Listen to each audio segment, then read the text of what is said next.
Stop trusting yourself. Trust Christ alone. Philippians 3 verses 1 to 9.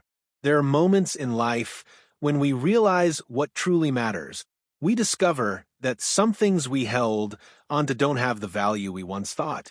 In Philippians 3 verses 1 to 9, Paul has one of those moments, except his realization didn't just change his priorities, it transformed his entire life.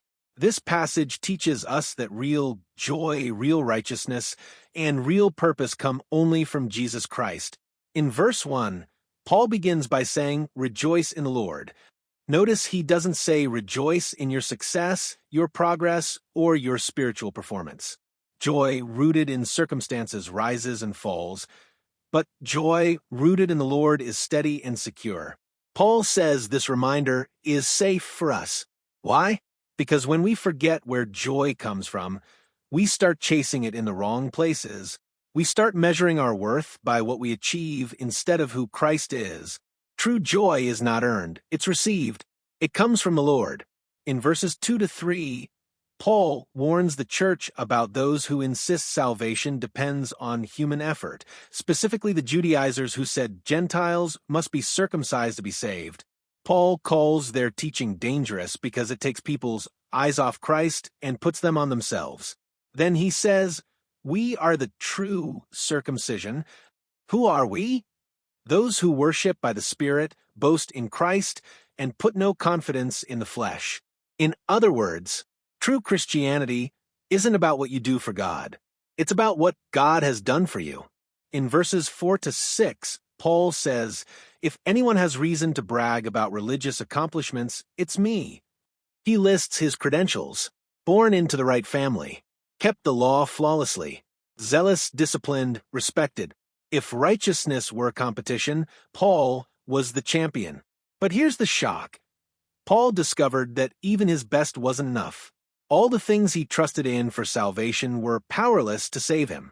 In verses 7 to 8, Paul says something radical. "Whatever was to my gain, I now consider loss." Everything he once treasured, his status, reputation, achievements, became nothing compared to knowing Christ. He even calls it rubbish. Not simply not important, but garbage. Worthless. Why? Because anything that keeps you from fully trusting Christ is not just unhelpful, it's dangerous. Paul isn't saying these things were evil. He's saying they were empty compared to the treasure of knowing Jesus. Church, hear this. The greatest treasure of the Christian life is not heaven, not blessings, not miracles. It is Christ himself. To know him, to walk with him, to belong to him, that is the surpassing worth. In verse 9, Paul sums it up beautifully. "Not having a righteousness of my own, but that which is through faith in Christ." He realized salvation is not God plus my good works, Christ plus my effort, grace plus performance. It is Christ alone. Our righteousness doesn't come from what we do for God, but from what Christ did on the cross. He lived the life we couldn't live, died the death we deserved, and gives us his righteousness as a gift. Paul invites us to examine our lives and ask, what am I trusting in? Is it your good behavior? Your reputation? Your ministry? Your spiritual track record? Your church involvement? All of these are good, but none of them can save. Only Jesus can. And when you truly know him, when you see the beauty and worth of Christ, everything else fades in comparison. So today, rejoice in the Lord. Lay down every false confidence. Treasure Christ above all else. And rest in the righteousness that comes by faith. Because in the end, nothing, absolutely nothing, compares to knowing Christ.